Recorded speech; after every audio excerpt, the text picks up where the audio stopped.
Yes, this is Blasted or Stash It. Yes, we are back live, and yes, we are on the Blasted or Stash It channel. I want to thank Joe for filling in last week. He sent me an email, tried to get logged into here, but we couldn't do it. You know your mic's muted, Joe, there? Okay.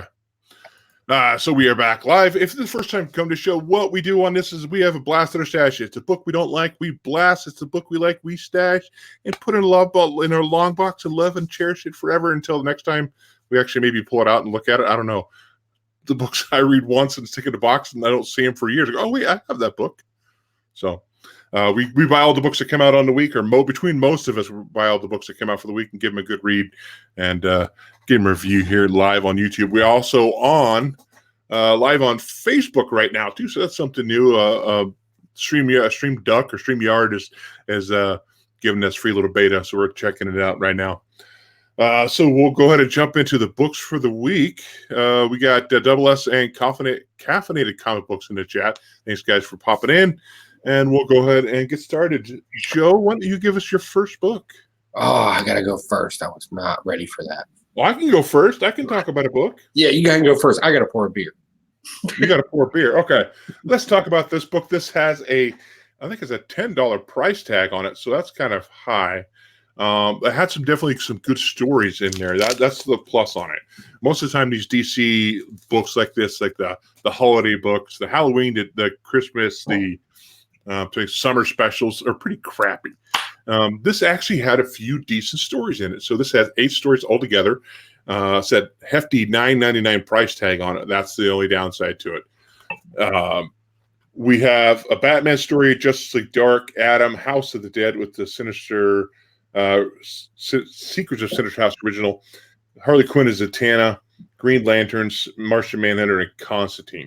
The Red Rain Batman, the first story, is actually pretty good. I think there's already been a storyline where Batman is a vampire, and the Court of Owls are kind of trying to kidnap the children to bring them into the court. Batman says, regardless if I'm a vampire or not, I'm still here. This is my city. I'm here to protect it. So that was kind of a cool aspect to it. Some pretty great art in there. We've got a great story of Captain Adam, right? Yeah, just Adam. Sorry, not Captain Adam. He is shrunk down. He's going inside of a body that's rotting, worms and everything else. That was kind of a weird story. The Harley Quinn Zatanna story was pretty good. They go to this hotel on the side of the road by Dr. Bonkers, and to find out the clowns are real in there, and they try to take them over, and the zombie clowns.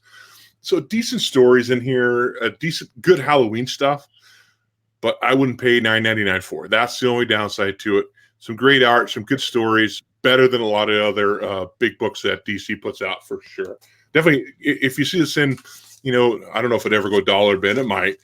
Definitely pick it up and give it a read. It was good.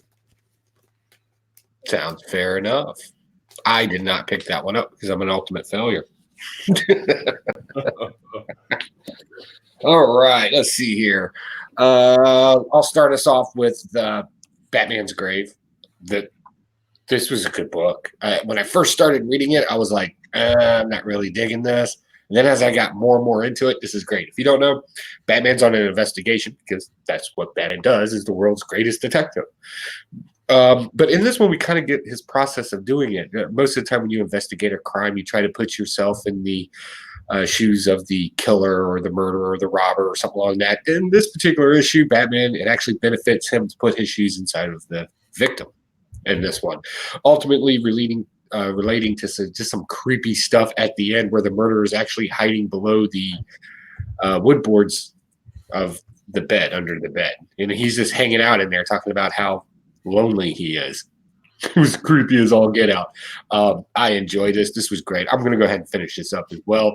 But yeah, this is just a fun read. It's a nail biter. It's a detective book. It's great. I loved it. Yeah, this was reading through this. It's got Brian Hitch. I think that's the artist on there. Yeah, it's Warren Ellis, Brian Hitch. He's got some decent art. I like how he draws Batman. I think it's a really good Batman. Kind of a good conversation between Alfred and Batman, just talking about, being alone essentially, and talk about being an old soldier helping a rich man to leave his mansion night to to his expensive car to visit horrible beatings upon poor people. And I was at the end, I was kind of confused. I'm like, was he actually under the floorboards, or was he just under the bed? What was he whipped up the floorboards there. I can't talk to him. My tongue just is dying. Oh, okay. I see the panel right above it. I see where he's kind of straddling the floorboards. Okay, now I see it. Okay. Yeah. So this is what, 12-issue maxi series. It's Batman. It's a Detective Comics essentially. I'll pick it up. So it's good. Warren Ellis is pretty spot on with his storytelling.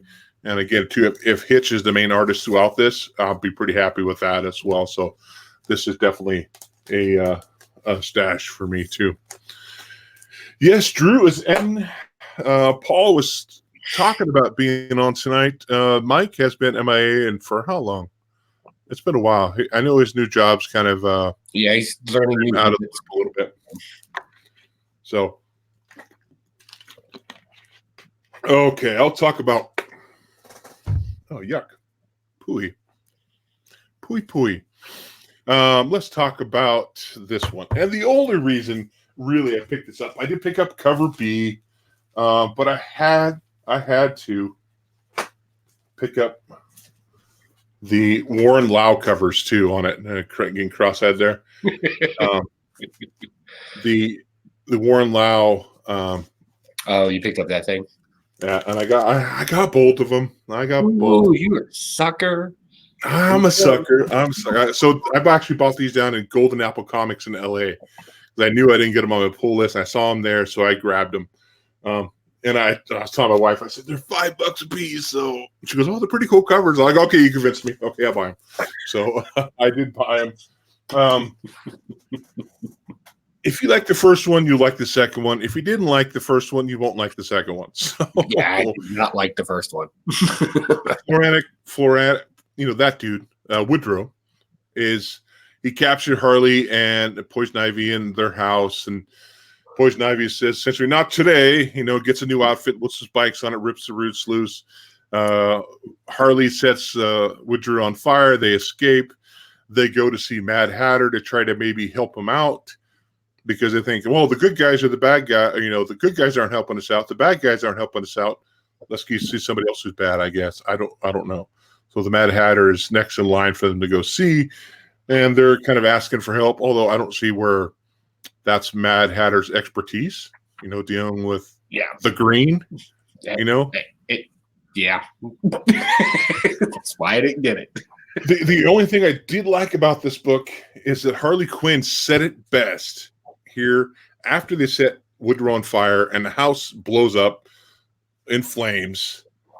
She says, that was a blast, wasn't it? And yes, it was a blast. So it's a blast.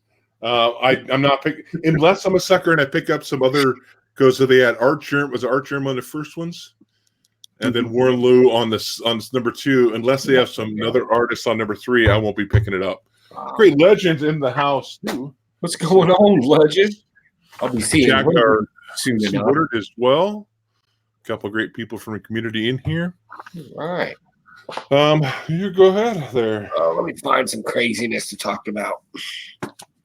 Let's talk about. No, I don't want to talk about that. Ugh. Let's talk about something interesting. Let's go ahead and blast something. All right. So apparently it's pronounced Ruby. This is RWBY. That doesn't sound like Ruby at all. But this is a hard book to read, and then that's the main reason why I'm going to blast it. It jumps around in time a lot, and not only that, but people's it has flashbacks, and it jumps around in different time frames at the same time. So it's kind of doing this flip-flop thing.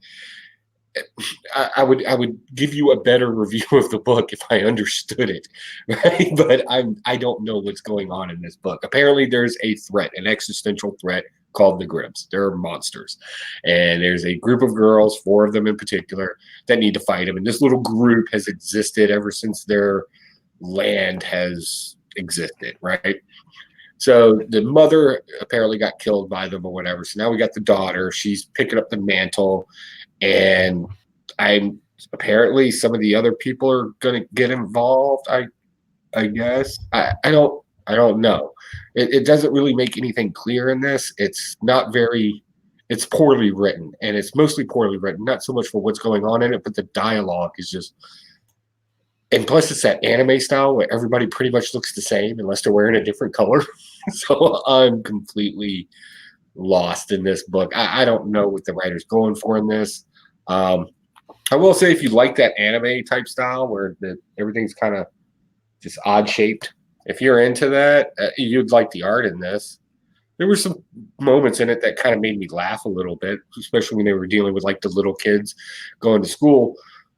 But they just tried to cram too much into this at one time. And, Marvel's famous for flooding out books. They could have spaced this out a little bit. This is horrible. It's so bad. Caffeinated says the Jim Lee cover was enough for him to snag it. Was that a Jim Lee cover, that cover, right? Was this the Jim Lee cover? I don't think so. Unless there's a cover B to this. I don't think this is Jim Lee. Yeah, I passed on the book because I thought it was like the anime manga style, and I'm not into that at all. Yeah, it's just not my flavor. I don't knock people that do like it. That's fine. But even if this is anime, it's bad anime. Like, it's bad anime. Caffeinated says it's in the credits. It might be where it's just cover A or cover B or who the artist is. It's a Jim Lee and Alex Sinclair cover. It's both of them. Oh, okay. How do two people work on one drawing? How does that work and nobody fights? I don't know. I don't know how they do that. That's weird. How they get credit on it. Let's check out some other books here. Wow, I feel like I'm zooming through my books really quick here. We've only been through 3 books. 4. I know, but I feel like I haven't. Oh, no, there's a whole other stack here that I missed. Okay, let's talk about Powers of 10. That's. I'm a little irritated by the whole thing. I mean, no, we go through 12 issues. I figured to have some closure at the end of this 12 issues. You're shaking your head. No, nope. It's not a whole new X-Men series. Nope. And I would like to have closure to this. Yes, I understand we're setting up all the X-Men, the Marauders, X-Force, anything, X-Men, all those other books that are coming out. I understand they're trying to set up that universe, but I felt like there was no closure in this. That this was all a precursor of everything, which it is. I get that, but I wanted closure. I want a little more closure in this book, and I didn't get closure in this book. No, you didn't. I got open-ended to like, you want to know the whole story? Read more. Read these titles. They're coming out here. Spend another $50. You want to know more? You've already spent 12 issues at $5 an issue. You've already spent $60. Why not spend more? It's okay. Your wife won't mind. Right? Jesus Christ. I will say, the art has been consistent through this. We get a lot of callbacks from the first, which is almost panel for panel, word for word, some of the stuff, I think, with McTaggart and Xavier at that fair. Yeah, we didn't need those pages. We already got that. I hate it. Yeah. That's cheap. What I do like, essentially, she talked about, and she shows Xavier that she's died and come back multiple times trying to figure out a solution, how they survive. But there's no answer to it. Regardless of how many times they went back, you think that, okay, now they've got it. Now they've got the solution with this new council, with everything else they got going on. Oh, that'll fix everything. But it doesn't fix everything. So, I mean, okay, I'm conflicted on it because, like I said, there's no closure on it, but yet I'm intrigued by it, So that's the other part of it, Want to know what's going on. Now, am I going to go and pick up? Let me see here. It says Yeah, you're going to pick them all up. I don't even know why you're thinking about it. I probably will. We have Dawn of X, X-Men 1, Marauders, Excalibur, X-Force, New Mutants, Fallen Angels. So that's what 8 titles, 7 titles. Man, I'm not sure if I want to pick up all 7 titles. I wasn't planning on it. You'll pick up at least issue 1. Yeah. I don't know. Maybe the Fallen Angels one. I'm not going to get that because I never followed that anyway. So I'm not going to pick them. I did just pick up 1 and 2 of the 80s run on that. Yeah, I never read it. I want to know which is going to be the main titles going forward. That's my thing on that. Which ones are necessity to read to continue the story on? I don't want them all separated out between all these stories, which they might. What they're doing in Event Leviathan, where like everything's a tie into it, but not really. Yeah. So, I mean, it was a stash. This whole series has been a stash, but I wanted a little more closure with this 12-issue run on it. Yeah. And I feel like I didn't get that. But other than that, it's been great. Yeah. So I don't have my book with me because it's over on the desk because I'm doing something with the complete runs right now. But I have my notes. That's all that matters. That's all that matters. We got the notes. So yeah, I love this. We made this prediction some time ago, early in it, when I started doing a little research on societies and culture and powers and control, and how the 2 books were actually broken up into power and control and society and culture. And I said the thing that you need inside of power is you need power. What is power? Legitimacy. And then what is control of that power over a populace? And this book summed it up. That's all this book was talking about. Even with a predicting note of knowing what the future is going to hold, it is still unknown to them because everything they do, the universe just has a way of fighting right back. I really like that. So you have no control over that. You have no power over that. But the whole idealism behind their little government and the way that it is set up, that it's actually still kind of shady. it's still shady. It's a group of people. Apparently there's no elections. Nobody's really voting on anything unless you're part of the group. And then they took the group and they broke it out into 4 sections. And the 4 sections are unique because they kind of deal with elements of society that you need for it to move forward. Like politics, laws, economics, and things along those lines. So I thought that was very interesting the way they broke out those little groups, because in issue 2, I believe it was just 4 representations of the 4 things that you need. And now they each got their own little group. So now you have like committees or delegations, we'll say, right? Mm-hmm. I thought that was really neat.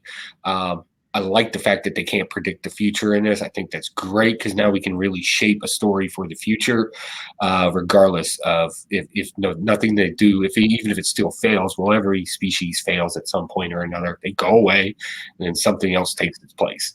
So I'm really excited about X-Men going in. I think we're going to finally get some X-Men stuff that we can all enjoy, relate to, and have fun with, and actually have some cool action in it. That's awesome too, because it's a comic book. It needs that. So yeah, this is a hard stash for me because I like this is the jumping off point, and I think it's the rest of the series is pretty much going to be referenced off of this, because before this, if you reference anything off of it, that was all garbage. Like we're all blasting it. So I think moving forward, we have a fresh, clean slate for very good storytelling and just awesomeness, except for Fallen Angels, because it's garbage. Now, remind me, I'm looking through the book here. Did Emma Frost say who that last chair was going to, or is that still up in the air? Not. Okay, that's what I didn't think I remember reading that. So we don't know still who's occupying that chair on that council. Yeah, but we're probably going to be getting that real soon. I did like Wolverine's interaction with what was he, a robot or sentient being, or what was he? I'm going to go ahead and say, shocker, possible spoiler, I think that's Charles Xavier. The one that Wolverine kills? Really? The You think so? thing, librarian. I think that's Charles Xavier. Because at the beginning he's like, "You can't sneak up on me. I know I can predict everything you're doing." And then Wolverine ended up at the end of his little monologue. You're right. I think Was that quick enough for you? that's some version of Charles Xavier in the future. Oh, okay. But I know I'm definitely picking up the X-Men run on that. And I'll probably give each one of them a shot to kind of read where it is, because Hickman's the one taking over X-Men. So, Somebody competent. Yeah. Okay. Your turn on a book there, Joe. Oh, let's do some Superman. All right, so I like the Superman run. It doesn't bother me. This whole Superboy thing, that kid is nonstop hustling. Such a hustler, right? He goes to space with his grandfather, gets into some mess out there, gets imprisoned out there, escapes from there, spends some time in the Phantom Zone, comes back to Earth, literally spends a day with his family, and then they're shooting back because they want to go punch Grandpa in the face. Supergirl shows up out of nowhere in that arc and says, "Hey, Superboy, I need your help over here." So they take off over there. And then he finally, he's on his way home, and then he had to do the whole thing in the universe where he was the creator of Unity Day, or where everybody loves each other. It's like the space UN. And then Legion shows up, or the Legion of Heroes show up and say, "Hey, you need to come to the 31st century." I'm thinking, holy crap, give this kid a break. Like, he's been nonstop moving, jumping from continuity to continuity here in different storylines. Give him some time back with Robin. And they did in Superman. There's nothing about Superman in this. It's all Superboy. And this is him reuniting with Damian as Robin there. And at first, of course, he's right stuck in the middle of this whole thing with the Leviathan. So he even throws a boomerang at him and it like bounces off his face. I thought that was hilarious. It was great interaction between them. They talked like kids. The dialogue sounded like a couple of kids talking. It was awesome. They were kind of snarky, but they wanted to be nice to each other. Damian finally gives him a hug. I thought that was a little out of character for him, but whatever. And they're sitting there contemplating this whole, should I go to the 31st century thing? Yada, yada, yada. They fight some crime. It's just chock full of stuff, and the pacing in it was a little rushed for me. And I was not a fan of the art in here. They do that thing where they make the feet way too big. Like everybody, I picked it up because it was like a Super Sons reunion. That's what on cover A said. And I thought, okay, I love Super Sons. I picked it up and flipped through. I'm like, oh god, dude, it's cheesy. They do that stupid thing where they're all wearing like oversized boots. Like, yeah, no, right. But other than that, yeah, I thought this was a good book. It was a friendly, just a fun book, and basically it was a swan song. He's saying bye because he chose that he's going to go hang out with the Legion of Superheroes in the future. And of course, there's something hinky going on. We already have kind of that. So we get a special little thing that Superman gets that he can call his son anytime he needs to. But I don't think the future is as great as they've making it out to be. And I think that would bring some grittiness to the story because this is very cartoony in here. And just kind of launching a young man fresh into manhood right into the harsh, gritty realities of universe. I think that would be awesome. Hopefully they do that. But all in all, I would have to say I would still have to put the book at a 50-50. I haven't quite made up my mind if I want to blast it or stash it. Yeah, it's a fun story, but we're already in Leviathan. We got a lot going on. It just seems impractical to me to be putting Superboy through this much stuff and then realize it in a Superman comic book. I don't know, right? It just seemed weird. As I was reading, I was like, Jesus Christ. Like, I felt bad for the kid. I wanted to call CPS. It was bad. So did they address, because if you read Super Sons at all, so Jonathan was always younger than Damian by a couple years. Like Damian was like 14 or whatever, and Jonathan was always 11 or 12 or something. Now, do they address that now Jonathan Kent's older? Yeah, not only is he older but taller, and he kept making fun. He's like, "Man, I can't believe you're taller than me now." Like that kept happening. but it was brought at a just funny, whimsical way. Okay. So like Dame, from what I understand, so Jonathan asked Damien to join him at Legion of Superheroes. Is that correct? Did he do it looked like it's happening? Yeah. It was funny because in Super Sons, like Damon wanted, no, you're too young. You can't be in the Teen Titans. No, you're way too young.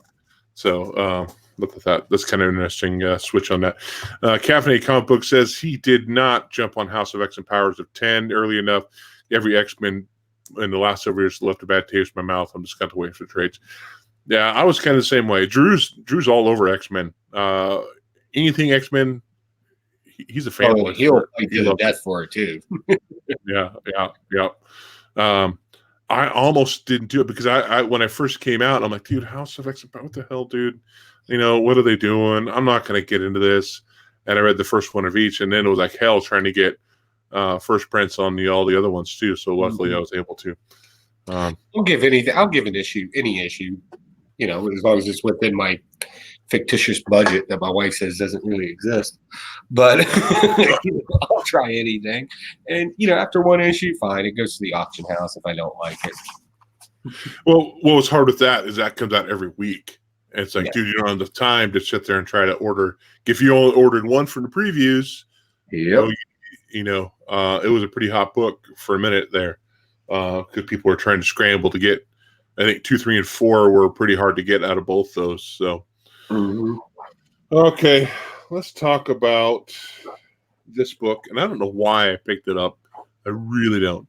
Because I didn't read Agents of Atlas.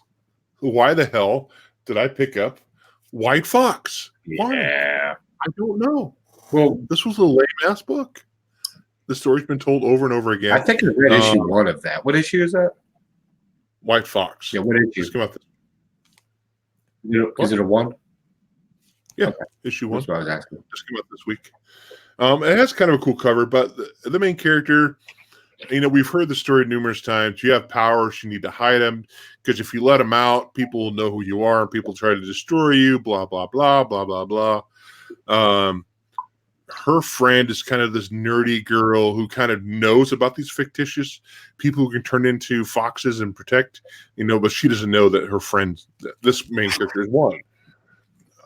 The nerdy friend ends up getting kidnapped because her dad owes money to this mobster. And so she decides to come out of hiding in order, become her true self to save her friend. I'm not going to hide who I am anymore. I'm who I am, blah, blah, blah. I did not like the art. Caffeinated, if he's talking about this book here, it was almost like an anime kind of style art in here too. A little bit. They don't have the big eyes like you see, but definitely if you look at the art, I just didn't like it very much. It was just a story you've heard numerous times of people not wanting to use their powers because they were told not to, but then they realized that in order to save the people they love and care about, they have to use those powers. So I'm not picking up issue 2. I'm not going to pick up any other issues that are coming out. I think there's one coming out. This is Luna Snow coming out not next week after. Yeah. That's a tie into that Age of Atlas. What was it called? Age of Atlas? Whatever it is. Agents of Atlas. I'm not going to pick up any more of this stuff that ties into that. I didn't like it at all anyhow. So, turd hole. Huey liked it. He was crazy like a white fox. I don't know. Crazy like a fox. Caffeinated Comics. Well, I also like anime, so that would make sense. I could see that. Yeah. I just never have been an anime fan. Like I have friends I went to high school with that love Cowboy Bebop and love all those kind of movies, and I never really got onto that, and it was never really my thing. So. I've thought about it. I've heard some really great stories in some of those, but Never did. You're up, Joe. Let's do Joker. You're the villain. This was good. Not as good as the movie, but it was still good. I really liked this. This was so great, and it gave so many homages and ridiculousness to it. So if you don't know, with everything going on with the Year of the Villain, all the villains escape from Arkham, including the Joker and the Six of Clubs. Apparently some not minority, but a minor henchman in the Royal Flush Gang. Kid obviously has mental issues, right? He's in Arkham. In this, you really see his issues, though. He's really drugged. He's just not there in the entire thing. It's depressing. So the Joker decides that, well, if the city's being run by villains now, who's Bane at the time, what's my role? What's my anti, if you will? How do I become the negative in all this? So he decides to be a superhero, and of course, there's only one superhero he really knows, and that's Batman. And we get scenes like this, great homages, the walking down the wall thing, the whole 9 yards. It's just hilarious, and it keeps you laughing as they sit here and try to figure out. And of course, they're not doing good guy stuff. They just think they're being good guys while they're just being worse villains, right? The entire time. It is great. We get a quick shot from, what's her name? The Enchantress in it, for no other reason than just to have a pretty woman in it. That's fine. But as you go through this, man, it's just absolutely insane the entire time how much the Joker and the Batman could kind of sort of be the same person in their own right, because a lot of the things he does are things that Batman does. He just takes them to the extreme. That is great. Finally, our fictitious Robin has to break away from the Joker. Joker's not hearing that crap, so he goes to his mother, who's his like only anchor in life. He tries to stop that, and then it gets dark and gritty real quick. Basically, the old crowbar comes out. He beats that boy senseless and continuously, like bad. Like it was kind of sad. Very Jason Todd from Death in the Family. Yeah, kind of reminds you, a great homage to that as well. Yeah. So as you're watching this, but mom's gonna take him home or to the hospital and get him some help. So technically he was the hero of the day of the comic book, even though he didn't really win the fight per se. And the argument can be made, did he win the fight physically fine? Did he beat the mental health issue that kept him slowed down in the book? Could be another one. Very shallowly, I'll give it that. But that's just me digging at this point, just trying to find something psychological in it. But all in all, John Carpenter did a great job writing this. It's exactly what I would expect from him. It's a good book. This is a hard stash for me, and it was almost my pick of the week. That's how much I liked this. Yeah, I thought John Carpenter was dead. I think a lot of people did think that. But it was the guy who did Nightmare on Elm Street who passed away. Wes Craven passed away a couple years ago or a year ago. Yeah. I did love the throwback. We have Condiment King in here. I love that. He's in here because, again, too, Joker's like, dude, there's no way that I'm out of this loop. Essentially on this villain thing, I need to step back in here. Yeah. We have people like Condiment King coming in and robbing stores. That's not good enough. We need to have the Joker back. Uh-huh. From the movie, from Harleen from last week, a lot of Joker stuff going on. It really makes me interested on how Joker manipulates people. So he's got to be smart in that sense of using people's weaknesses and manipulating them to do his work, which is very, very interesting to me. I do love the fact that they killed that one dude for walking the dog. Yeah. And then they threw a piece where the dog had a piece and tried to pull it on him, Yeah. Shoot the dog. the insanity of the Joker in this. Yeah, great homage to didn't know he did not cut the mustard. As soon as he found out Joker wasn't there, he started crying like a little bitch. Yeah, it's the walk on the side of the building like the old Batman 66. What are you saying? in the chat room they brought up the Condiment King. Yes, there's somebody you don't get a whole lot of in comic books anymore, and the Condiment King was in there. That was great. I'm surprised Quilt Man wasn't in there somewhere. Right. But yeah, just the insanity of the Joker in here.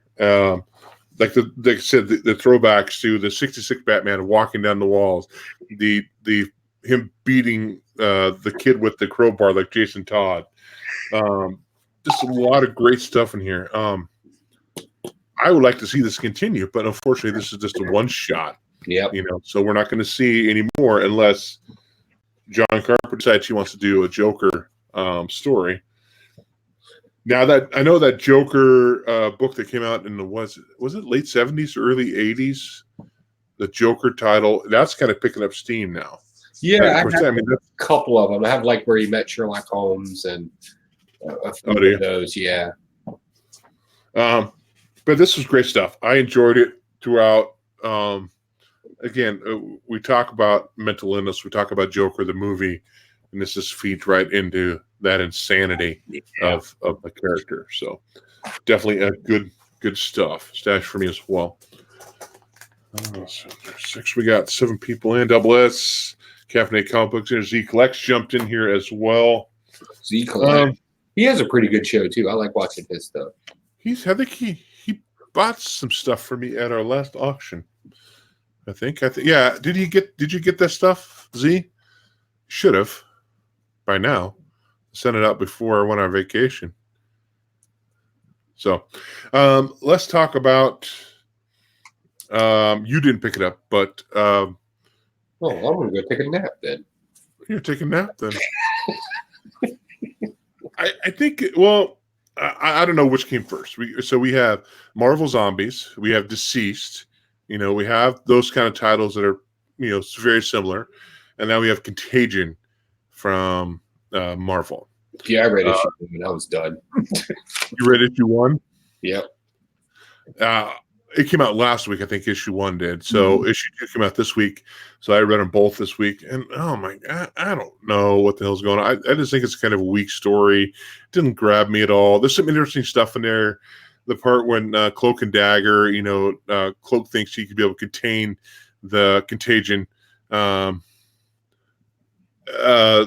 within the realm, and he can't even do that, and he ended up infecting more people.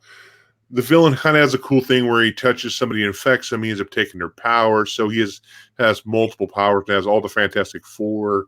The reason the Thing can't get infected is because he doesn't have any skin, essentially, that the disease can latch onto. I don't know. It's just... It's crazy. I don't like it. I think it's only a few issues long. I don't think it ties anything in continuity with Marvel at all. But I think I'll pass on any more. I'm just not grabbing it. Deceased is far better as far as I'm concerned. Marvel Zombies was great. I love that. Yeah, it's definitely weak. It's weak. Yeah, I don't like it at all. So it's a blast for me. So. Yeah, only if there was a comic book review show that says things about comic books, you would have known that issue 1 was garbage. You see what I did there? Yeah, I see what we did there. Well, I already had 1 and 2 on my pull list because they came out the same month. So I was already now, like with my comic stores, when I go in, if I say, hey, I want this book, and this book, on my pull list 2 months in advance. If I hear the book's garbage, I'm still going to pick it up because for me personally, I have an obligation with that store. I order that item, whether it be garbage or not. I ordered that from you. You ordered it for me. I feel obligated to pick it up, even though it may be a shit book. That's just my take. That's why I don't do pull list. I just come in there with cash money in my hand, and I'm like, do you have any suggestions? And then he's usually like, well, yeah, all of them. Yeah. Like, you're okay. So I don't bother with that. He does hold on to it. Like, he knows what kind of variants I like. So he'll hold on to a couple of variants that, and maybe a couple of number. He's very intuitive about what I like. He watches our show on the Rewind, so he knows what I like and what I don't like. And I'll even come into the shop and he's like, "Hey, do you need something to blast this week?" And I'm like, "Yes, I do." There you go. Spend your hard-earned money on this. All right. You're up there, Joe. All right, let's talk about something that I'm really mad that the comic book community did not let me know about this. Didn't keep me informed. Y'all let me down. Like seriously, I'm thinking about just divorcing this family and go collect cars or something. This Batman universe. Have you been reading this? I have not been reading that just because I know it's from the Walmart books. No. Yeah. No. I was almost positive that those were the stories that came out in the Walmart books in a collected edition. Maybe. I don't know. They're in floppies now. Okay. So yeah, I need to go back and pick up issues 1 through 3 of this because this is actually good. Now, for those that don't know, I am a huge Jonah Hex fan. I've always loved even that cheesy movie they did in the I don't want to say late 90s. I am a Jonah Hex fan. If I'm going to read a comic book Western, it's going to be Jonah Hex. I love it. So I picked this up and I was like, I'll give it a shot. I got a couple extra bucks. Let's go ahead and do it. No sense in my wife getting used to me spending less money. Right? So I'm reading through this, and if you don't know, Batman and Green Lantern are kind of in this time thing, right? Everything's time these days. And they're chasing after Vandal Savage, who's traveling through time as well. The time travel takes them to the Old West. And they meet Jonah Hex for the first time yet again. Okay. First time again. So they're meeting him. And of course, Jonah Hex is a little stranged out by everything. And in this one, he's more of a no-nonsense, common sense kind of guy. And I really like this character and the dialogue in it. It sounds like a Western. It's awesome. And he's got this buddy who's, this kind of sidekick, we'll call him. He's kind of like, the guy you would call, what do they call the guy? Cookie, right? He's like the cookie in the wagon. You boys want to eat? He's kind of that kind of character. And I love Hal Jordan in this because he's kind of snarky. Like everything's kind of a joke. Right. And then Batman's just trying to make sure that nobody kills each other because, they're cowboys. They have no problems with popping a motherfucker. Right. Oh my God. Joe dropped an F-bomb. We're gonna bleep that out later. So he's trying to keep everything cool in it. Vandal Savage shows up. He wants to have some problems. Jonah Hex doesn't really like Vandal much. And then we get dumped off into the future at some point where Vandal Savage pulls up in some Batmobile looking thing and just straight up pops Batman right there on the side of the road. It was awesome. I'm really liking this. They're taking time travel and they're not making it complicated. Right? Like we don't have to overthink it. And that's great. And I just thought this was just a fun book to read. And so, yeah, I'm going to be going back, getting issues 1 through 3 of this. I'm definitely going to be keeping up to this.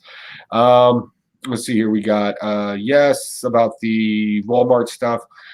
There were new original stories from Walmart books. Same goes for the Superman. Yeah, I knew that one. They are the Walmart books in floppy form. That's fine. I'm enjoying it. So yeah, I'll keep picking these up. So I got a couple questions on Jonah Hex. So I listened to another podcast, and they're saying that they're wearing kind of Western clothes in this. Is that true? They're what? Wearing Western clothes like Batman and how you have a picture of that? I didn't get a chance to see that. Yeah, it's actually kind of funny because of course they got to stick to their colors, right? Green Lantern's green and Batman's black, of course. Well, he's not black. He's wearing black, I should say. I get in trouble. Well, first off, they're like, the Jonah Hex is like, do you boys got any like regular clothing? So Hal Jordan, like, he's got like this outfit on, right? Like a Knight Rider outfit. Mm-hmm. He goes, no, normal clothes. That was great. So yeah, there's the scene. They look like straight out of the movie Maverick. Oh, yep. Got a green vest. That must have been kind of hard to get back in them old days. I don't know. It was great. This is just fun. And it's so good to read about Jonah Hex. So you brought up the movie. I watched that movie fairly recently. I was reading the trivia on that, and they were saying, it was original to the movie. It wasn't part of the character, whether he can talk to recently dead people, kind of bring them back to life and get a question for him. Now, is that something that's carried on now to the comic books? Is that something that's issued? The last time I read a Jonah Hex where he was the actual, like, it was his title. He had all kinds of weird things going on, like visions and stuff like that. And I think that's why that series kind of ended. The problem with Jonah Hex is, how do you write Jonah Hex? Basically, he's an ugly lone rider. Mm-hmm. The Lone Ranger. He's just a lonely, he's that guy. So how do you make that interesting, and what justifies him to be in a superhero story? You got to give him something. Well, the hard thing is the moment you give him a superpower or something like that, you kind of take the Western out of it. And it gets complicated. So I don't know, but in the original runs of him, especially the original runs, if somebody just died and like within a certain period of time, he could talk to the spirit of still talk. Okay, because then that trivia must have been wrong on Internet Movie Database. They were saying it was something that was only it was made up for the movie, but I guess not. It can't be that ugly. He got what's her name in that movie? Oh, that tart. Yeah. What's that tart's name? It's been Transformers. Fox? Yeah, something Fox. Emily Fox? Megan Fox. Megan Fox. Yeah, so he can't be that ugly. He got Megan Fox. Although, that little flap of skin that's just holding up. I want to take a pair of scissors and go click. I want to just cut that little flap of skin there to let him be able to talk right. Okay, let's talk about this one. What's crazy about this book is just 2 weeks ago we had a Black Label DC Harley and Joker book.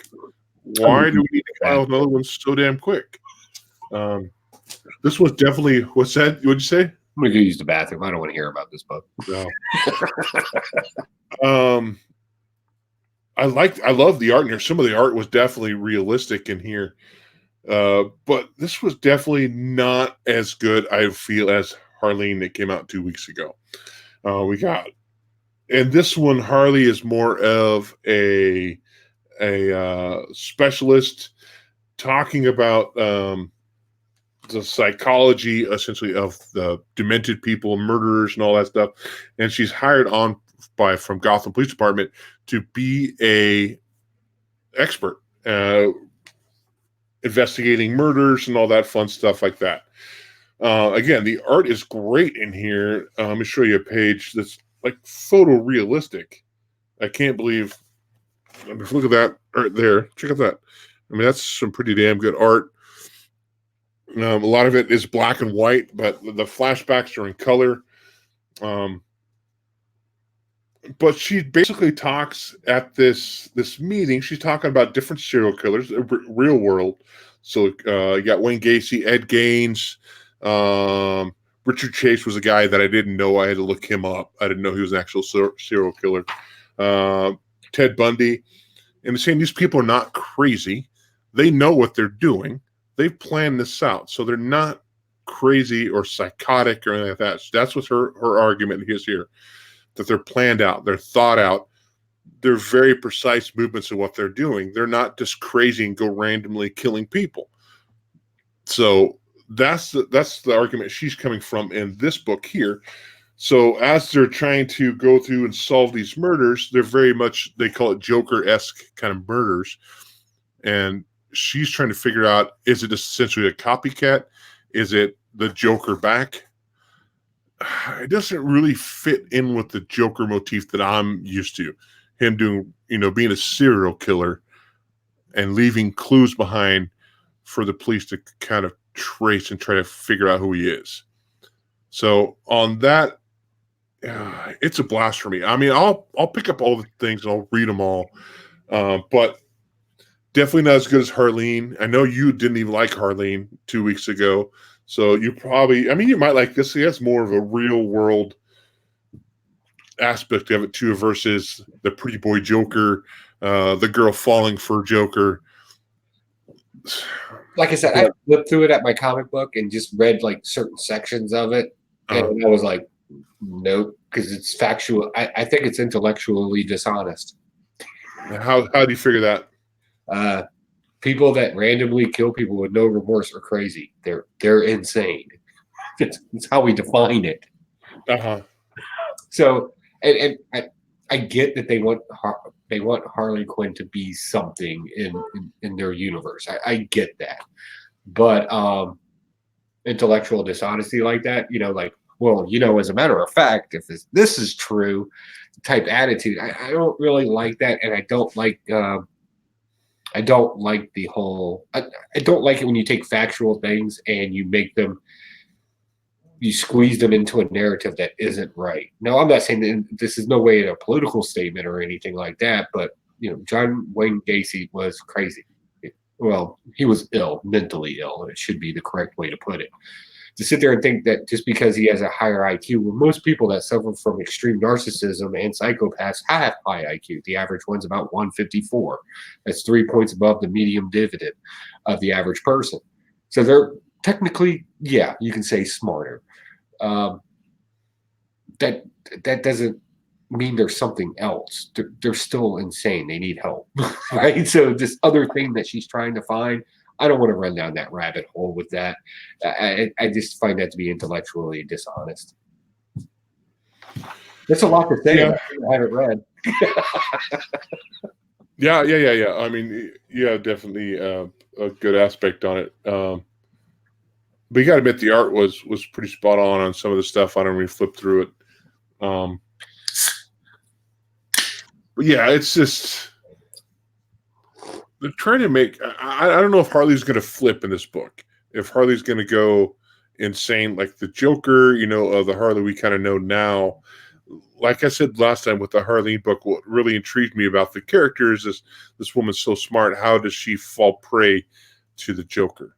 How does the Joker twist her and make her do that? I don't know. Maybe that speaks more for the Joker. Maybe he's that intelligent. He knows how to pull the strings. I thought they did a good job explaining that type of scenario and just how sadistic Harley Quinn can be in that Walmart book that I got, that I did a review on. They did a beautiful job of that. They did it in half the pages. It wasn't that. What was it? Ghost. What was it? Villains. Villains. I thought you said you picked up Ghosts. You didn't pick up Ghosts? Ghosts too. Okay. Yeah. I saw that at Walmart down in California. I'm like, oh, crap, my Walmart never has these. So I grabbed a couple. I thought Villains had a more comic book acceptable explanation of why Harley Quinn's the way that she is. And I absolutely was in love with that story. Oh, okay. I'll definitely have to check that out then. But Joker, Harley, criminal sanity, sorry. It's a blast, but I'll end up picking up all of them just to finish the story. It's like I know we have one more Superman book, that Black Label, that I hated the first two. I'll pick up the third just to complete the damn story. So yeah, I went ahead and dropped that. I did too, and I'm just like, you know what? Here's other things I can be reading. Yeah. You dropped Superman? If I'm going to blast something, I'd rather be an unpredictable blast than a blast at this time. Okay, you're up. Oh, let's talk about stuff. Did you read Gotham City Monsters? I did. Okay, let's talk about that. This is interesting. This is our first appearance of the Red Phantom. I wasn't sure when I did my own video if the Red Phantom had already existed in this particular style. So, of course, I went to DC Wiki Fandom, and nope, they list this as his first appearance. So that was pretty cool. Want to know more about that character? If you don't know, there's a movie theater where an existential threat it did kill everybody in the movie theater. And it's the first time this has ever happened, any type of crime to ever happen in this movie theater in Monstertown, which is basically a rundown slums. So therefore it makes it unique. And then we found out why, because the Red Phantom is there. Basically, he was a performer turned demon and locked away in a mirror. He broke free to find out what was going on. I like this character. I hope they do more with that. Like, I don't think it needs its own series or anything like that. But I thought that was a really neat concept. So, yeah, I'll do some more of that. The rest of the story is basically just Frankenstein putting together his monster squad. Boom, reference to an old movie. So, man, Scott Nards. Right? So we got Killer Croc on the team. I like Killer's Croc interaction of not wanting to be on the team at first until finding out why he needs to be on the team. I thought that was powerful. That was pretty good. And his little downtrodden tripe, there he is in the suit trying to get a job. Like, how do you get a job looking like that, right? I mean, I know we're supposed to be inclusive as a society, but the dude has razor sharp teeth. That's crazy. Plus he's also a felon. So a little hard there. The existential threat in it could be any existential threat. That doesn't really matter. But putting the rest of the team together, we got a clay woman, we got Orchid, we got a vampire who's kind of doing his own thing right now, but he'll fall onto the team later. That's already been hinted at. Just a great cast of characters, of monsters that want to do the right thing. I kind of like that spin. It's poetic in some cases. So yeah, I'm really liking this. And is there any deep meaning or anything psychological in it? No, this is just fun. It's Halloween. And we got monsters that want to do good things to bad monsters. And man, I would make every kid read that. I'd be like, look, even monsters can do good things. Whatever the case may be. So yeah, stupid, good fun. I that's why I like it, why I want to read it. I don't always have to read brainy things. I don't always have to be big brain. Sometimes I just want stupid entertainment too. So I thought Red Phantom would be a bad guy. That's what kind of comes across as the bad guy. But he's not the bad guy in this story at all. I do like that it was like 9 panels of the Killer Croc getting rejected. Oh, we keep your resume on file. Sorry, we don't have anything. It's back and forth. He's like, you can almost see him breaking inside, just like, God, dude, I can't do anything. And I think towards the end when Frankenstein talked to him, he calls him Killer Croc and says, no, it's just Croc. Yeah, he don't like that. Yeah, Killer on there anymore. So he's trying to get back to normal world somewhat. He can. I mean, by one drop and Killer at the first of your name is probably a good step, I would think. Can't go wrong. Called Killer Huey and get work. So this was good. I think I'd probably pick up the rest of the miniseries. It's only 6 issues long. I'll probably pick them up.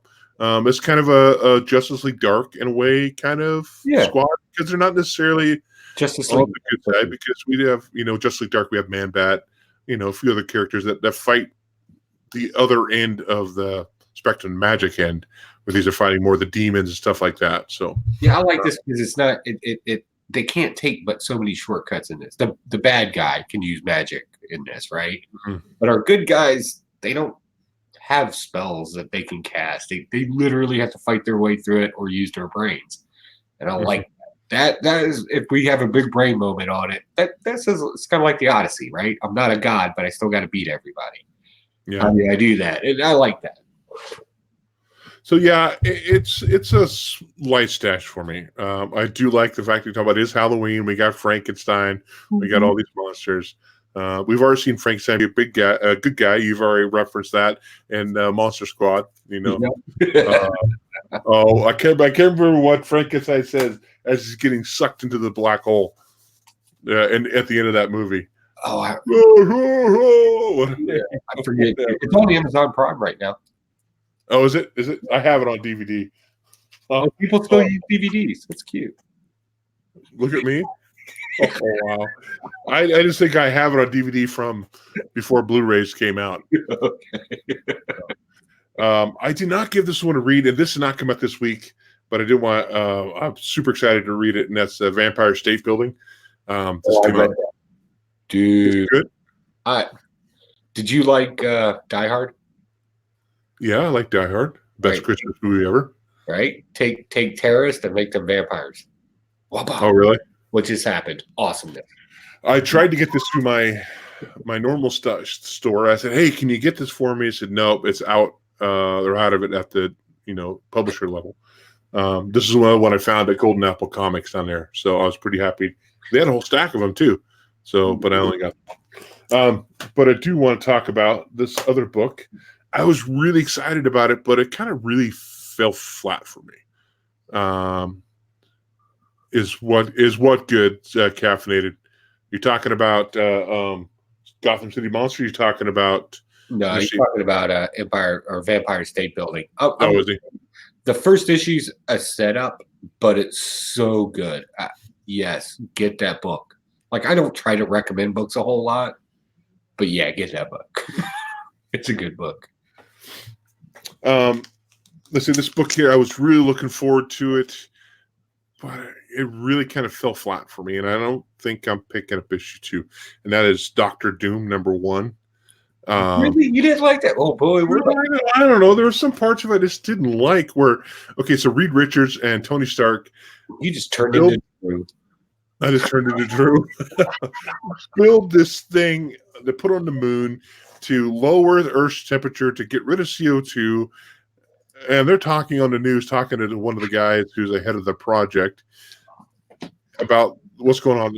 Dr. Doom, what do you think about it? Dr. Doom's not going to be on CNN talking about this project. I just don't see that. How many times has Dr. Doom taken over a radio station and put himself on it in front of everybody out there? Taking it over, yes, not a guest host. Not as somebody as a guest on the show. I thought that was really kind of really hokey. I think he's narcissistic enough. And it didn't really fit Doom's personality a lot to me throughout the whole book. They keep asking, it's going to fail. It's going to fail. This whole project they're trying to do, and he gets reports just saying that hey, Earth's temperature's gone down 0.35 degrees, and CO2 emissions have dropped, or whatever. So it is working to some degree, but he still has things that's going to fail. And then the whole thing gets attacked by missiles, with people from Latveria taking ownership of that. Saying, yep, we did that. And he's like, oh, shit, I didn't order people to do that. Then he ends up getting attacked because people think that he's the one that ordered it, by Captain Britain and look like Beachhead from, Agent Zero.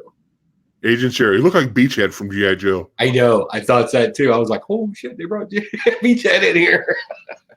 He was one of my absolute favorite G.I. Joes as a kid too. Yeah, mine too. We also have Kang in here. He pops in. Apparently he's out of whack. He keeps kind of going in and out of dimensions and I think he's kind of losing some sanity or something in this book. Yeah, we saw some hints of that in a earlier comic book that he was in. I want to say it was a Ghost Rider issue. Yeah, it was a Ghost Rider issue. He's screwed right now. He doesn't know where he's at. But as as Dr. Doom's getting attacked by Agent Zero and Cap Britain, Cap Britain's Union Jack. Who's Captain Britain? Yeah, he's not in this book, but he is a character. Okay, that's what I thought. Okay, Union Jack. Sorry. He essentially Doom just says, "I need to. This isn't me. I have to give up and show people that wasn't me. If not, it's going to cause this worldwide problem that it's going to be a lot bigger than what it is." So to me, I don't know. It just didn't fit Doom's personality to me. I can understand not wanting to make it an international event, and try to curb that. But I don't know, it just didn't fit Doom's cockiness and his personality of always being right. It just didn't fit that for me, unfortunately. But it's a blast for me. So that was a very fair review. It was a fair review. Thank you, Joe. Incorrect, but it was fair. Thank you, Joe. I appreciate that. I'm joking. No, it was good. No, but I'm going to take it to a different place, right? So as we're reading this, you notice that there's a lot of these kind of flashbacks that he's having of his family and stuff like that. So we're obviously dealing with something right now. So he may not be his regular cockiness, but the problem is nobody knows that he's dealing with this at this time. So therefore, how you know him, and you kind of said it yourself, this is not the dude that I know, right? So obviously he's going through something right now. Maybe call it regret. As you get older, you always look at your past and think about the things you could have done. And we're kind of doing that in this book. I thought that was very smart, because even our most narcissistic characters in comic books Like they all got tragic past, even the villains, right? Like they all have that. I thought that was interesting. So the moment that he's going through this stuff and he does have a concern with something, a genuine concern, let's say he's trying to change or whatever the story may be, but just because he's egotistical doesn't mean he's always wrong either. So he has a problem with. We're going to find out that there was going to be a problem with it later. I promise you that, right? But nobody wants to hear him because everybody just sees him as the whining guy that just needs to be right all the time. The kid holding his breath, if you will, right? So we get that. So when something that genuinely incorrect happens to him, he immediately realizes that this is how the world views me. There's nothing I can say or do, right? Like seriously, if every superhero came at me right now, we're not in Secret Wars, so therefore they're gonna beat me, right? I got to figure something out. So now we transfer him to the villain, to the old man with regrets, to the politician now. And I really like the verbiage they were using in this when they were talking about like the UN. And usually in stories that deal with borders and different countries, you very rarely never hear anything about the UN or anything engaging anybody. But the UN's coming. That means the entire world's against Doom right now. He has no choice but to surrender. He's smart enough to know that. I think that's a sign of intelligence. And trying to give up and just getting into a fight, well, that just happens. He still gets the upper hand and says, I'm trying to surrender. But if you keep doing it, acting like an ass, we'll put you in your place. Right? I thought that was great. So, yeah, that's why I liked it. I think they just took the Doom character and they just kind of humanized it a little bit more. Because think of it, it's very easy if you read enough Doom to get him confused with an egotistical brainiac robot style thing, right? Mhm. And this one, you had a little something to it, right? Some flashbacks, a little bit of heart. He obviously understands the value of friendship because he treats Kang like a friend in it, even though Kang doesn't really know what's going on right now. If your closest friend is Kang right now, like you got problems, bud. Like seriously. And through the rest of the book, he's not doubting himself in any way. He is straight with his orders and telling everybody what to do.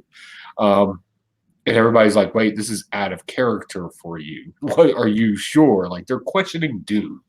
So I found that interesting. Who set off the missiles from his country to go blow the thing up? I don't know. I think that's going to be an interesting reveal when we do find that out. And the conclusion of it will probably be even more interesting. So I think what we're ultimately going to get in this arc, and I'm glad we talked about this because I really like this book. I think we're going to get like so if you're familiar with a hero's arc and how things work in a writing scenario with a hero's arc, I think we're just going to get a reverse hero's arc here. Like he's trying to be good, blah, blah, blah, blah, blah, blah. And then eventually he's going to become self-centered and selfish again. And we're going to get our villain back. I think it's going to work in reverse this time. So that should be interesting. I do like at the beginning when he's on that newscast and that one guy keeps cutting him off. He's like, cut me off again. Dude, you're going to be in trouble. I'm going to be taking it out on you. And we find out Steve is captured there. He's not going to kill him. All he says is, make sure he's CD's fed today. So I don't know, maybe he's just detaining him and keeping him captive. But on the scientific law, now, speaking of how would a black hole work on the moon? Wouldn't that suck everything else in? Is it contained black hole? I just don't know how that would work. So here's how black holes work as far as we know how they work. Because I'm a nerd. We don't. Nope. We don't. That's all. Nope. We don't. All we know is that it's void of light, even if it's shining directly at it. So therefore, there is no speed to it, and we know that it has some sort of gravitational pull. And the only reason why we say gravitational pull is because we don't know what the pull is. Mm-hmm. We can't really measure it in any way. I mean, they show kind of, he's kind of flashing back, I think, or imagining what it is like on the moon with this new facility up there and the black holes in the background. There's stuff getting kind of pulled to it. It just makes you think, why wouldn't that whole building just kind of your facility get pulled through? If we do the regular thing we do in comic books, and this is what I thought was interesting, and I want to know if it plays out that way. Generally, we use wormholes and black holes as like shortcuts through time and space to get to someplace else. Mm-hmm. To blink in and out of a dimension, whatever. It's always the trope.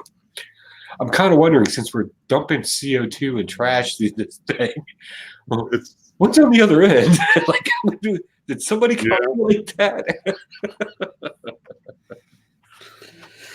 Okay, it is 8:10.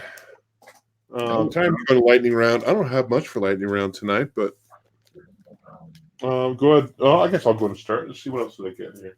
Let me see here. What else is on my stack here that I didn't? I think I read everything that was out this week. I did pick next. Let's look at the room real quick. Caffeinated Comics did say, it was the Vampire State Building. And of course, let's see, Caffeinated Comics also wanted to thank Z Collects for signing up to a show. That's cool. Yeah, definitely. Everybody in this chat and us by ourselves, we all have various shows out there. Definitely check us all out because we definitely love the support, and I think we're all very like-minded in most cases. And it's okay if we disagree because we're adults. It's okay. It's okay to disagree. First, I want to show these. A coworker of mine brought these in. He knows I collect comic books. This is kind of cool. This is from 2005. This is the U.S. stamp collection of DC stuff. That was pretty cool. He gave that to me. That's pretty cool. I got the Once and Future fourth or fifth print, number 1. I'm supposed to be getting issue third print too, but I picked up these because my Walmart does not have the 100-page giants. What's up? Laughing at something else? Look in the chat. Who's in the chat? Caffeinated Comics says we even let Drew have opinions. Oh, I don't see it in the chat yet. So this one thing that's always late on my end. I don't think this is number 1. This is maybe a volume 2. I don't know. Batman number 1 of the 100-page giant. Oh, nice. And I picked up Ghosts number 1. Yeah, this is good. That was based on your. I'm not going to go into all these. I liked Ghost. I thought Ghost was a fun read. Samurai Grandpa number 404. Picked up that one. Haven't got a chance to read that one yet. Coffin Bound number 3. That's been a weird freaking book, though. Yeah.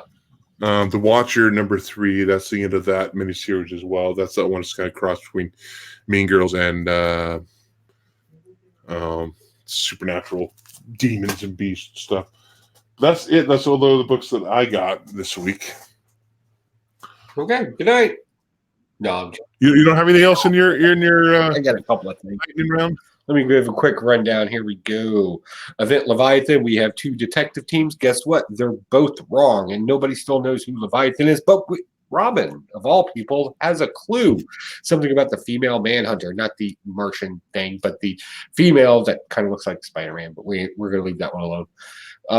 She has some technology that's very similar, and I hope that it's not the answer where we think that it's going to go, because if so, then everybody's a moron in this comic book.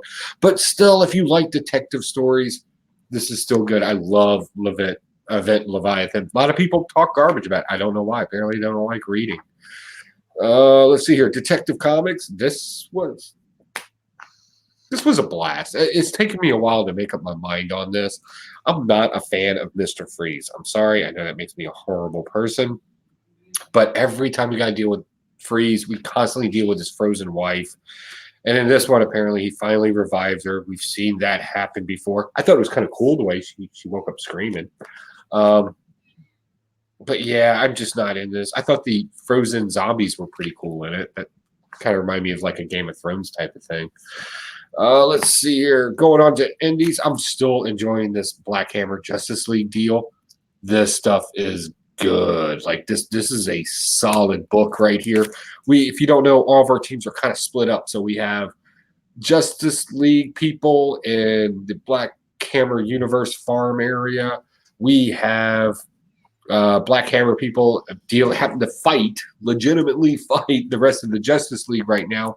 And Spectre shows up out of nowhere because that's what he does. And it was awesome having him show up and grab somebody. And then we have a kind of combination team of Colonel Weird Flash and Hal Jordan, or not Hal Jordan. What's the other one called? Simon Baz? The African American one.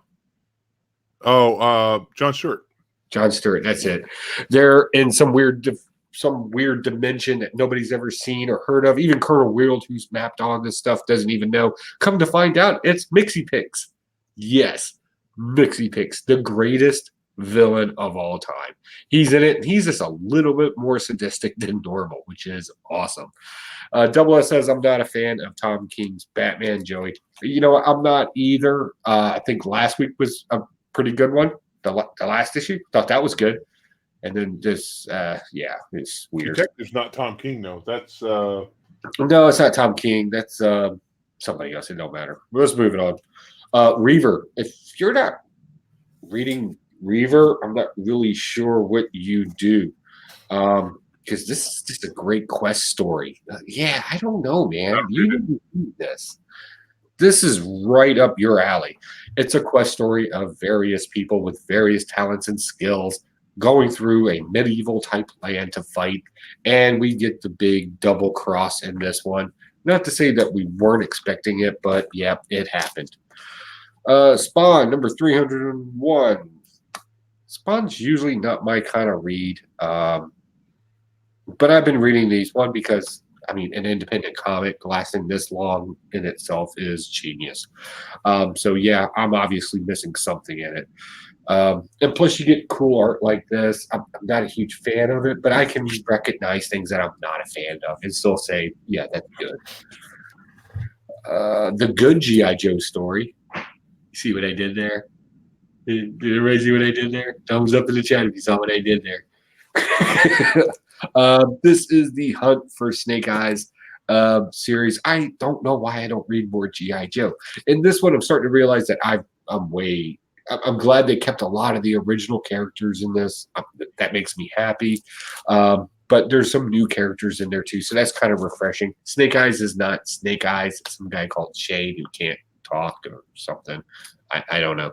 But I'm really enjoying the art in it, and they're going back to their classic tropiness. In this one, we actually saw like the Fire Vipers, right? All the Vipers from like the early 80s, all the different. Oh, yeah. With. It's got them all in this issue, and I thought that was just great. I absolutely enjoyed it. Moving on to Marvel, picked up Loki. All right, so we have what did we pin on this one? We have dualism in this one, but we don't have it in its typical sense. We have two gods that decide to make themselves mortal, and Nightmare forgot who he was going against. And of course, he was tricked and killed, and apparently he's going to be reborn into an innocent baby. Let's see what happens to him then. But then we get Loki in traditional Loki style, even though he does something that's kind of wrong for the right reason. He has to end definitively as the hero, because that's the way the book's written now for him in Eternity's Children's Library. If you haven't been reading this, that's a hard follow, I know, but just go with me on this. So he gives advice to a woman, and I thought it was the best psychological advice you could give anybody if you were a counselor. Nightmare made this young lady forget, or her wife. That's hard for me to say. Her wife, not because it's two women. It's hard to say, but made her forget that they were ever married or anything like that, and they're soulmates apparently. So Loki's like, okay, so what if you did that? Just, you know who she is, you know where she, you know everything about her. Just go back and win her heart again. It should happen in half the time. And the lady's like, oh my god, I didn't think of that. And I just thought that was great advice. Amazing Superman. I got this 1 in 25 variant. Oh my god, that's an ugly cover. I wish I didn't get that. I so bad.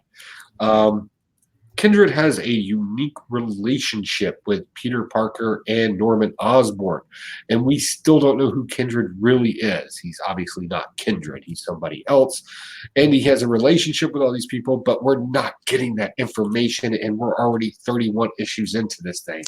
Seriously, something's got to break at some point. Just tell me who you are so I can decide if I like you or not.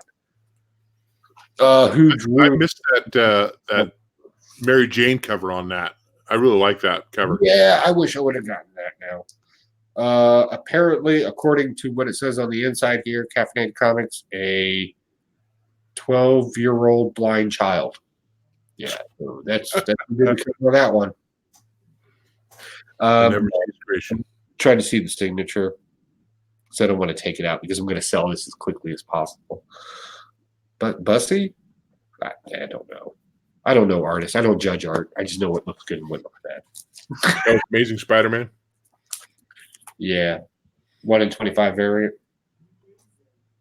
It says on there, but they keep their signature so small. It don't matter. Whoever's the worst person in comics.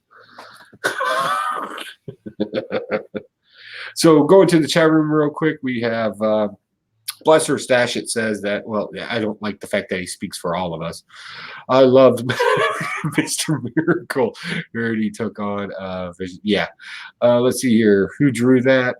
We don't know. A 12-year-old blind child. Let's see here. At Bless Her Stash It. I've heard a lot of people enjoying it. For me, I'm not a big enough fan for the character, so that probably affected my slant. That's true. Things do that. Let's see here. Caffeinated Comics thinks we're all hilarious and funny so much that he's rolling on the floor. Hopefully he doesn't hurt himself. Double S says, nice Caffeinated Comics. And last but not least, Ryan Otley laughed out loud. I close second place, I'm sure. I'm looking it up right now. You're still looking it up? Dude, you were supposed to be doing that while I was doing that whole intro thing. 1 in 25 variant.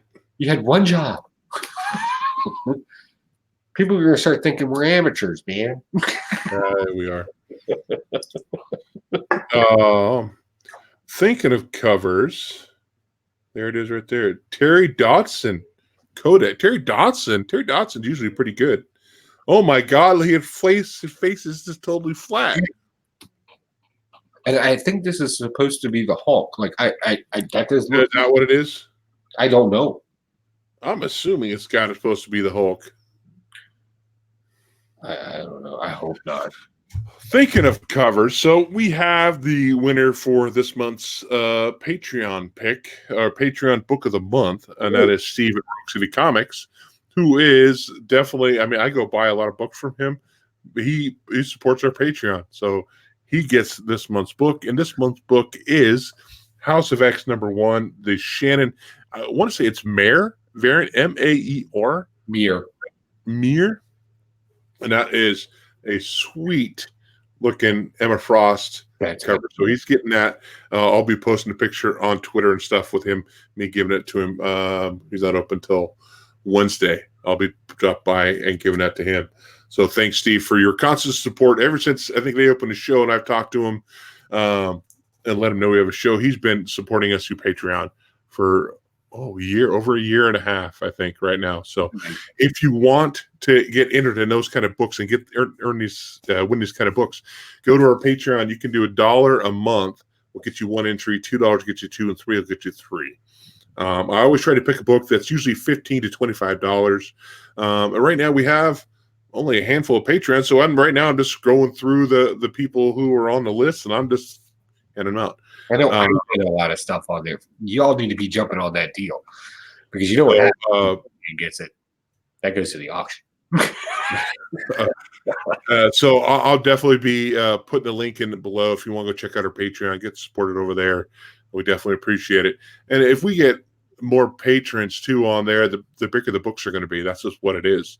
Instead of if we get, right now, I think I only have like $20 a month or whatever on the Patreon. If we were able to get $50 a month, $60 a month, that'd just be a bigger book we'd be giving away, or maybe multiple winners throughout the month. Get 2 of these copies and giving them away. So definitely go check out our Patreon. Check out our podcast, which I forgot to upload last week's or the week before episode. I went on vacation last week. I'll end up pulling the audio from yours, throwing it on there as well, Joe, for episode 163. Or maybe this is 165. I don't know. I thought I did 163 on my channel because I couldn't get to yours. So this should be 164. I'll have to look that up. I'll have to double check. Pull the video. Put it on yours. That's fine. So definitely go check out our podcast. If you want to listen to this in audio format, and And I did talk to my wife. We're supposed to be recording Saga here pretty dang soon, because I've had a couple people ask me that, because I think I came with a guy who lives in Oregon as well. He says, man, I'd love to be able to hear that. So a couple have requested that we read Saga and talk about that. So I'm hopefully here this week, we're going to be recording that episode and getting that put up there as well. You guys are going to Baltimore this weekend? Next weekend, right? Well, this weekend's this weekend, so it would be next. Well, I know that's what I mean. Next weekend. Yeah, we're actually heading out. We're heading out Thursday morning, and we're going to get up there early. So if you in the chat room or in the rewind, if you're watching this, you need to let us know by commenting down below so you can be exclusive VIP at our meetups. We're going to be doing some crazy, not like crazy stuff. Like we're not doing cocaine or anything, but like we're going to have some fun. And we want to meet you because Comic Cons are where like-minded people should be able to meet, talk, enjoy, and argue about their favorite comic books. So we want to meet you. So definitely let me and Spectacular Spider Grandpa and Drew Manchu from the Blaster Stash Crew will be there, and we'll be tag teamed with the Comic Core as well. And like I would say half their members, but I think they got like 80 people in that group. Like it's like everybody's a member of the Comic Core. So we're going to be hanging out with them. It's going to be fun. I'm not going to say we're like-minded people, but we all share various passions as far as comic books go, and we definitely want to hook up, meet with you, talk about some comic books, see what we got, eat some meal, break some bread, drink some mead like Vikings, and have a great time. So let us know. So you guys be driving home Sunday, or you guys be available Sunday? Do we know? Oh, don't worry, buddy. I haven't let you down yet. I'm not going to. Not like me. Like me. I'll be here Sunday. Here Sunday. Okay. Okay. Check out our Facebook page. Check out our Twitter. Check out our Instagram. I try to post stuff on there. I recently had a pretty cool trip. I went down to Golden Apple Comics. I took that in the video. Saw Stanley's Hollywood Walk of Fame. That was about the only one I really wanted to go see because my wife didn't want to walk the whole thing. I said, I got to see Stan Lee. That's my main thing. So where's he at? What's around there? What's around there? Nothing. Yeah, so, he's so far off. Like Jeff Durham, like his stuff is right in front of a CVS. Is there a store or something where we can kind of? Oh my goodness! What is it? It's a weird building because, like, if you go right in front of the Chinese theater, there's all the big stars. That's where all the people hang out. I swear, I'm like the whitest dude ever, and I had this black guy come up. Hey, dude, check out my album, man! You got to check it out. Here, give me a couple bucks. I'll give you the sample. And I'm like, dude, I'm wearing a comic book hat. You know, comic book stuff. Dude, why you come? I'm look like I'm 50 years old. Why are you talking to me about rap stuff? Like I'm gonna like it. You know, I'm not saying I don't like rap, but it's like I like rap music. I listen to gangster rap music all the time. I listen to Dre and stuff like that, but nothing new. But feel my pain. What's that? I'm gangster, feel my pain. So, but his star was across the street, down about 2 blocks from the Chinese theater. So there was like nobody there at all, like nobody right around. Right. So I thought that was cool. I'll be able to get a quick picture right there and stuff. So, Comic Core jumped in here finally. No, on the various social medias, and I think that's it. We're going to go to wrap this one up. Yep, I got a pack of beer I need to finish in cans. I gotta be working at 7 tomorrow morning. So. I gotta fall some trees. Yay me! Just doing a chainsaw, taking down some raccoon homes, little bastards. I'm getting rid of them. So, whether you blast it, whether you stash it, happy reading, and we'll catch you guys next week. Thanks for joining us.